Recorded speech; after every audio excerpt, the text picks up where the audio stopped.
नमस्कार, मैं हूं अनुराधा प्रसाद। कहते हैं कि राजनीति में रिश्तों का कोई शेप नहीं होता, वो बिल्कुल पानी की तरह होता है।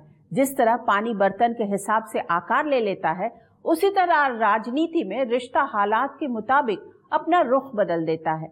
दरअसल एक सवाल उठ रहा है कि महाराष्ट्र में महायुति का रिश्ता कब तक चलेगा। पूर्व मुख्यमंत्री एकनाथ शिंदे ने बिना किसी गैप के उप मुख्यमंत्री पद की शपथ ली। ऐसे में यह संभव नहीं है कि उनका मन खट्टा न हुआ हो।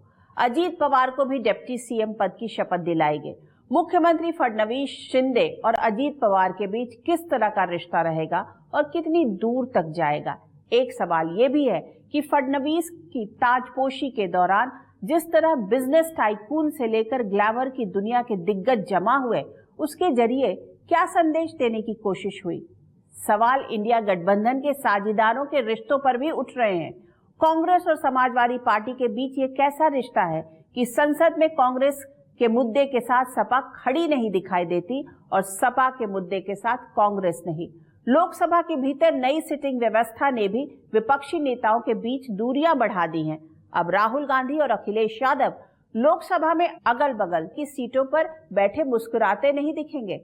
कहने को इंडिया गठबंधन की छतरी तले खड़े घटक दल बीजेपी को रोकने की बातें तो करते हैं, लेकिन मामूली नफा नुकसान का हिसाब लगाते हुए रास्ता बदलने में भी देर नहीं लगाते।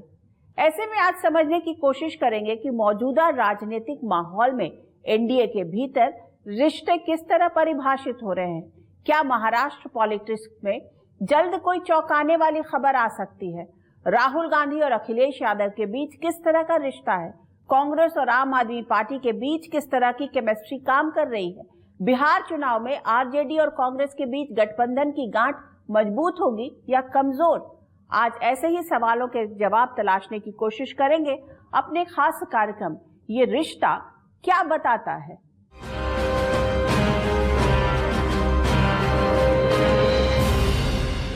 राजनीति हमेशा फ्लूइड रहती है और संभावनाओं के खेल पर आधारित रहती है। ऐसे में सबसे पहले महाराष्ट्र से शुरुआत करते हैं। वहां विधानसभा चुनाव में महायुति गठबंधन को प्रचंड जीत मिली। चुनावी नतीजों के 13वें दिन मुख्यमंत्री के रूप में देवेंद्र फडणवीस ने शपथ ली। उप मुख्यमंत्री के तौर पर एकनाथ शिंदे और अजीत पवार भी सरकार में शामिल हुए। लेकिन जिस तरह मुख्यमंत्री पद को लेकर भीतर खाने खींचतान हुई, उससे एक बात तो साफ है कि गठबंधन में जोर आजमाइश की कोशिश हमेशा चलती रहेगी। ऐसे में सवाल ये भी उठ रहा है कि क्या फडणवीस किसी तरह के दबाव में आएंगे या एकनाथ शिंदे और अजीत पवार उन पर दबाव बना पाएंगे। इस सवाल के जवाब में महाराष्ट्र की भविष्य की राजनीति की तस्वीर दिख रही है।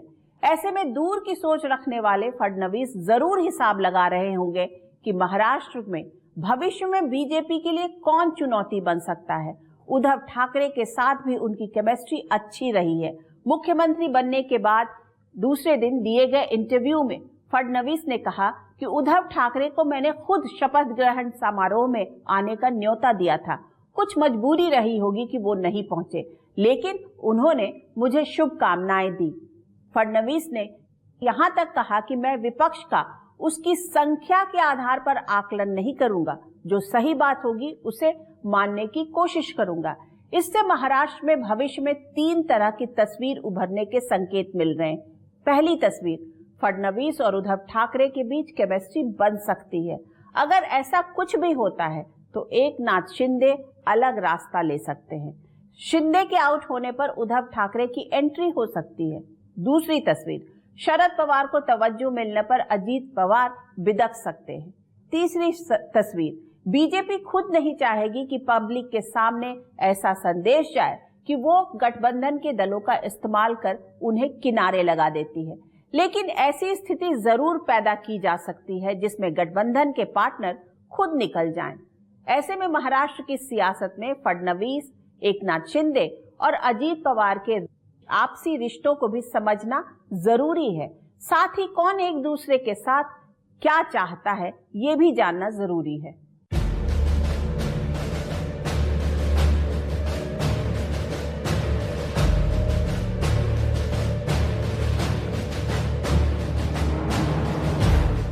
राजनीति में गठबंधन के स्क्रिप्ट हमेशा सत्ता हासिल करने के लिए तैयार की जाती है, चाहे चुनाव से पहले का गठबंधन हो या चुनावी नतीजों के बाद का। गठबंधन में हर कोई एक दूसरे में अपना फायदा देखता है। महाराष्ट्र की जनता ने ऐसा जनादेश दिया जिसमें बीजेपी अपने दम पर बहुमत से सिर्फ कुछ कदम दूर रह गई। मौजूदा समीकरण में 13 सीटों का इंतजाम करना बीजेपी के लिए कोई बड़ी बात नहीं है। ऐसे में सवाल उठ रहा है कि महाराष्ट्र में बीजेपी को अब एकनाथ शिंदे और अजित पवार जैसे सहयोगियों की क्या जरूरत है। भारतीय जनता पार्टी इस सरकार में कोई भी ऐसी शक्ति नहीं बनाना चाहती कि सत्ता का 2 केंद्र बने। सत्ता का एक ही केंद्र होगा, वो वर्षा, जहां से मुख्यमंत्री देवेंद्र फडणवीस कंट्रोल करेंगे। सहयोगी दलों के तौर पर शिंदे हो सकते हैं, अजित पवार हो सकते हैं, लेकिन सत्ता का 2 केंद्र नहीं हो सकता। और इस समय भारतीय जनता पार्टी जिस मूड में है, उसके विधायक, उसके नेता जिस मूड में है, उनको जो प्रचंड बहुमत मिली है, निश्चित तौर से दबाव की राजनीति रहेगी और भारतीय जनता पार्टी डोमिनेट करेगी। यदि किसी को साथ रहना है तो ठीक है, और नहीं तो उसके बारे में भी भारतीय जनता पार्टी विचार कर सकती है। मुख्यमंत्री देवेंद्र फडणवीस राजनीति के बहुत चतुर खिलाड़ी हैं। उनके दिमाग को डिकोड करना बहुत मुश्किल है। उन्होंने कभी बीजेपी के साथ वादा खिलाफी करने वाले उद्धव ठाकरे की पार्टी तोड़ दी। एकनाथ शिंदे को मुख्यमंत्री बनाकर उप मुख्यमंत्री बन गए। शरद पवार की एनसीपी तोड़कर उनके भतीजे अजित पवार को अपने साथ जोड़ लिया। तब महाराष्ट्र में इस तरह का गठबंधन बीजेपी के लिए वक्त की मांग थी। ऐसे में यह समझना जरूरी है कि आज फडणवीस जिस कुर्सी पर हैं, उस कुर्सी पर 5 दिसंबर तक एकनाथ शिंदे हुआ करते थे। उस दौर में दोनों के रिश्तों को भी समझना जरूरी है। ये बताइए देवेंद्र फडणवीस जी की सब लोग कहते हैं कि भाई सरकार तो देवेंद्र फडणवीस चलाते हैं, शिंदे जी तो सिर्फ चेहरा है, सही है क्या? बिल्कुल गलत बात है। देखिए, पहली बात तो आप ये हमेशा समझ लीजिए कि किसी भी सरकार का कप्तान और मुखिया ये मुख्यमंत्री ही होता है, और बाकी सारे मंत्री including deputy chief minister, they derive their power from the chief minister. They are at the will of chief minister. इसलिए चीफ मिनिस्टर से बड़ा कोई नहीं होता। एकनाथ शिंदे जी हमारे नेता है, सरकार वही चलाते हैं, हम उनको पूरी मदद करते हैं, पूरी ताकत से मदद करते हैं। और मेरे पास 5 साल सरकार चलाने का एक्सपीरियंस रहा है। उस अनुभव के आधार पर वो भी मुझे उतनी ही इज्जत देते। कोई नीतिगत फैसला हो तो भले ही मेरे विभाग का नहीं भी होगा, तब भी मुझसे रायशुमारी वो करते। तो मुझे लगता है कि एक सामूहिक रूप से हम लोग फैसले करते हैं, लेकिन अंतिम फैसला मुख्यमंत्री जी का ही होता है। अब शिंदे भी चाहेंगे कि उन्हें भी फडणवीस की अगुवाई में वही सम्मान या रुतबा मिले जो उनकी अगुवाई में फडणवीस को मिला करता था। लेकिन एक सच ये भी है कि शिंदे इसलिए 2.5 साल तक मुख्यमंत्री की कुर्सी पर रह पाए क्योंकि उनके साथ बीजेपी खड़ी थी, फडणवीस खड़े थे। लेकिन आज की तारीख में एक बड़ा सच ये भी है कि अगर शिंदे अपना समर्थन खींच भी लें तो फडणवीस सरकार की सेहत पर कोई फर्क नहीं पड़ेगा। मतलब नैतिकता और आदर्शवाद की चादर में महाराष्ट्र का महायुति गठबंधन चल रहा है, संख्या बल की जरूरत की वजह से नहीं। फडणवीस के उद्धव ठाकरे के साथ भी अच्छे ताल्लुकात रहे। मुख्यमंत्री पद की शपथ के बाद फडणवीस ने संकेत देना शुरू कर दिया है कि वो विपक्ष के साथ किस तरह के रिश्ते रखेंगे। ऐसे में अगर फडणवीस ने उद्धव ठाकरे से केमिस्ट्री बेहतर करने की कोशिश की तो शायद ये बात एकनाथ शिंदे को पसंद नहीं आएगी। ये एक तलवार में 2 मयान जैसी स्थिति होगी। ऐसे में शिंदे गठबंधन से निकलने पर भी विचार कर सकते हैं।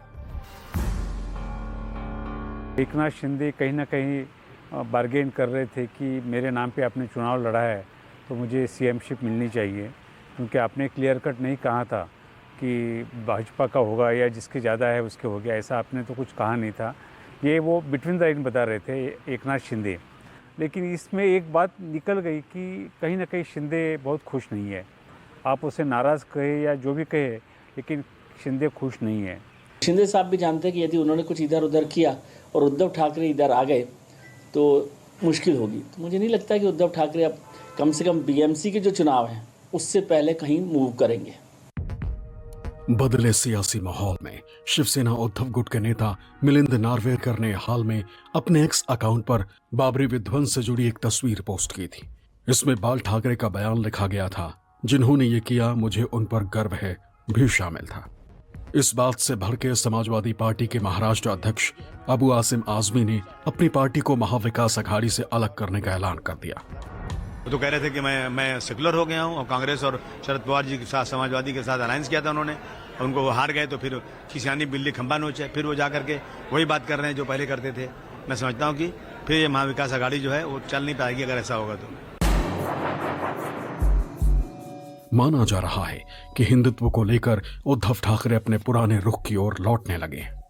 उद्धव ठाकरे गुट की शिवसेना के पास जितने नंबर हैं, उससे बीजेपी की महाराष्ट्र से दिल्ली तक कमी पूरी हो जाएगी। ठीक इसी तरह के कयास अजित पवार को लेकर भी हैं।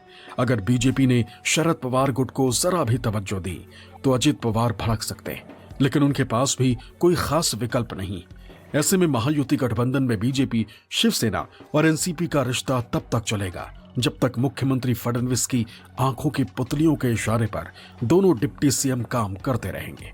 नहीं तो दोनों को पता है कि उनकी जगह लेने के लिए पीछे महारथी तैयार बैठे हैं।